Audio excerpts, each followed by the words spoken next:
Celtic just 3 weeks ago. Neil Lennon was given an especially warm welcome after his midweek ordeal. The referee yesterday at Parkhead was Mike McCurry, our commentator Rob McLean.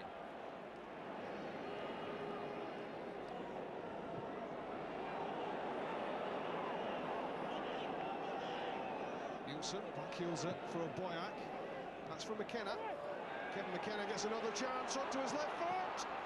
Good save by Brotto. And grabs the rebound as well. He's been strong for Celtic last Saturday at Dunfermline and in midweek at Motherwell. And this another fine stop by the Spanish keeper. Good hold-up work from Sutton. Lambert to Thompson. Larsson didn't get enough on the header. Wasn't picked up by the Hearts defence. Good movement here from Henrik Larsson. Picked out by Thompson's cross and might well have done better.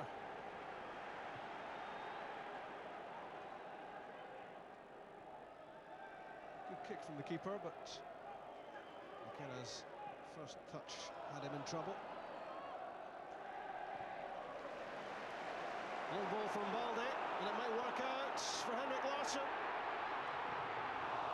It was a great chance for Celtic to get in front, but it was deflected over the top. And credit here to Nielsen for his efforts in getting in the way of the Larsson shot. Thompson's corner. Chris Sutton peeled away and found an awful lot of room. Petrov's shot, and Larsson denied by a spectacular bit of goalkeeping from Tepi Moilanen. He's a Hearts hero.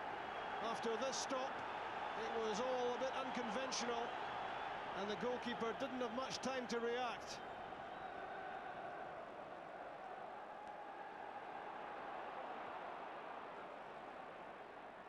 Henrik Larsson. And another free kick conceded by Hearts.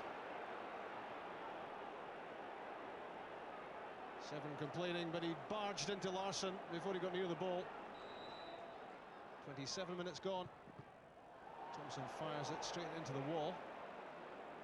Second chance. Chris Sutton down, and it's a penalty for Celtic. And the protests from Hearts look pretty half-hearted. It was Presley's challenge on Chris Sutton. Two penalties scored by Alan Thompson in Celtic's last 3 games. And there's another one. Celtic ahead, 28 minutes played.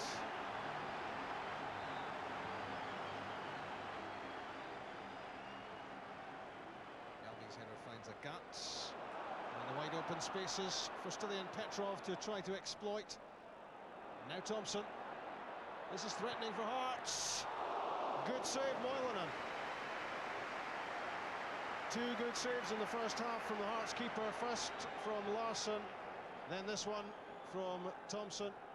Denied his second goal and Celtic's second goal.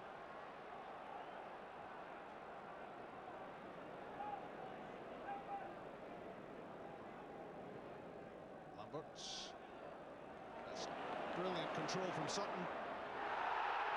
And that, to me, looked a stronger penalty claim than the one that was given.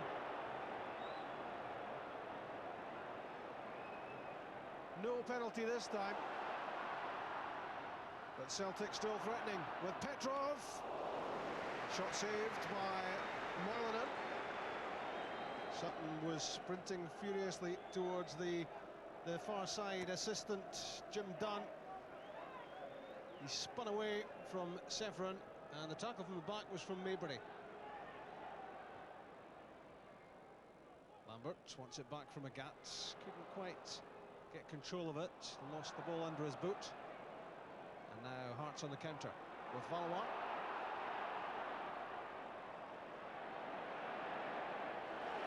That's great covering from Neil Lennon.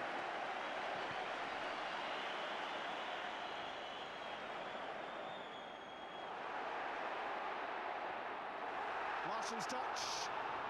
Thompson won't quite make it before Moylan, but the idea was good, and Hearts were stretched. Craig Levein now seeing an opportunity here for Hearts to get something out of this. 1 goal behind.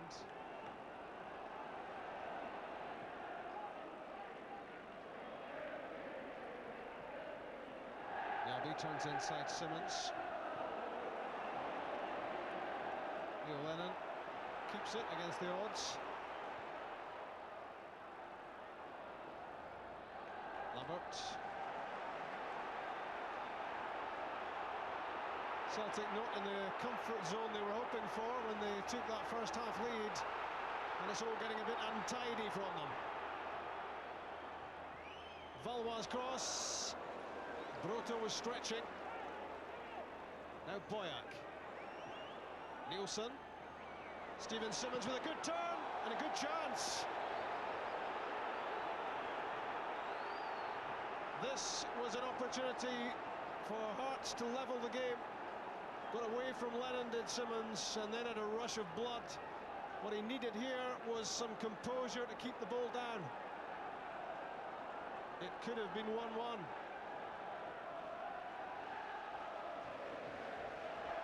Craig Levein's team might just have been all square with less than 10 minutes left. Sutton, Larsson gets away from Severin. Didier Agat fails to score his first goal of the season. Wonderful chance to make Celtic breathe a little easier.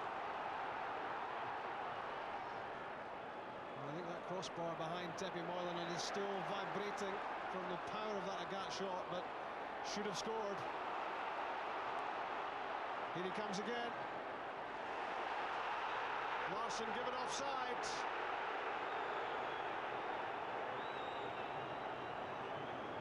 But Agat was very much onside, played in by Larsson.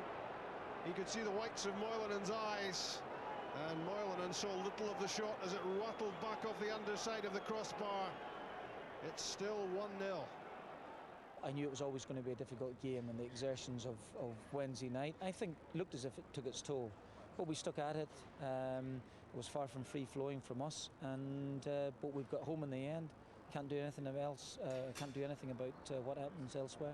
We took a bit of chance in the last sort of 15-20 minutes to try and get a point back.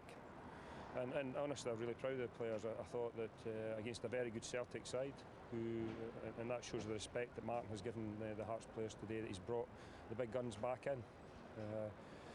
And they had to work for it. And we see it as another step towards trying to get closer to them. We've won today against a very strong Hearts side, and we've got a very difficult game now on Wednesday night against Dundee. I've just said in a previous interview, I think it was to Chick, that what sounded a really great idea at the time about playing on a Wednesday and giving us a week beforehand, all that type of stuff. But we'll go for it. That's all we can do. 1-0, and it means, of course, that Celtic have now scored in every one of their last 55 league games. That's a new club record. It's almost unimportant. The 3 points was what really mattered yesterday. Now, I'm sitting alongside two defenders, so I would imagine there'll be a degree of sympathy for Big Elvis here. Am I right, Derek? Without doubt. I think fair play to Chris Sutton. I think he's played it ever so well. And it looks, from the referee's point of view, I think you think right away when you see it here, the ball's played in, does ever so well and goes down, and it looks a penalty kick, but when you actually see it and slow it down, Big Elvis just gets really tight to his man, not a lot of contact. The crowd at Celtic Park are up, and the penalty's been given. This but I think one that's maybe good play makes a case for Sutton, Jim, and maybe a little bit. No. Oh, there is contact, but I just think Chris is 6'2". He's a very strong lad. He can play. I mean, he's done the same when he's been back to centre back as well. I think it was another way around. I don't think Chris Sutton been very happy. And as Derek says, there's no arm contact, there's no pushing. It's just back to chest. And when Chris has felt the contact, obviously he's went down, and it's up to the referee after that. I mean, I don't blame the player for it. At the end of the day, the decision's got to be made by the officials. He sees it as a penalty, and Celtic away with the 3 points. It is a soften, but as Derek says quite rightly, 60,000 voices shout penalty. It's hard for the referee not to go with it. I wouldn't quite say it's as obvious as that. I just think that, I mean, as I said, the ball's travelled quite a way, and it maybe looked a little bit more obvious at the time, and we're seeing it in replays and seeing it from different angles. The referee's only got one look at it, and it's a split-second look. He's got to make a decision, so You know, I've seen him given and I've seen him not given. That time Absolutely. Celtic's favour went in Celtic's favour. And what an important goal it was too from Alan Thompson from the spot. Hearts made a real game of it, the result in doubt right to the end, obviously. And Stephen Simmons sets himself up here, Derek, and as Rob said in commentary, he just needed a bit more composure, didn't he? Yeah, it's a great first touch. Just a great wee first touch there, and expect him to hit the target. I was just speaking about it when we were off camera. Jim just said that brought us on his backside anyway, so a bit more composure just to lift it over him. It's a goal. This was a great strike though, Jim, wasn't it? Yeah, it was great build-up play from Celtic, and Larsson, you know, a perfect weighted pass to Didier Agat, and I think Rob said in the commentary, he hasn't scored this season, and you know, for a player who's got such tremendous pace and quality going forward, that's a bit of a surprise, and you know, it was a bit unfortunate there. Yeah,